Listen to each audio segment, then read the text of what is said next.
Python versus React.js, choosing the right technology.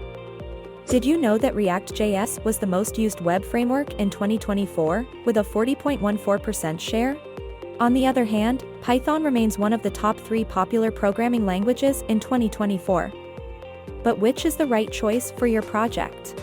React.js, managed by Facebook, is an open-source JavaScript library for developing user-friendly interfaces. It excels in creating highly interactive user interfaces, making it a popular choice for enterprise app development. With React, developers can efficiently update and render components, making applications run faster than with other frameworks.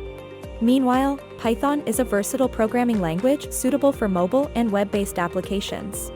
It's known for its simplicity and ease of use, making it a popular choice for various projects. However, deciding between React.js and Python can be challenging for business owners.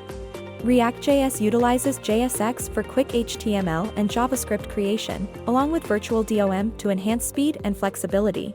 The one-way data flow ensures developers have greater control over their applications, leading to efficient and cost-effective solutions. Are you unsure whether to hire a Python expert or a React.js developer for your next project?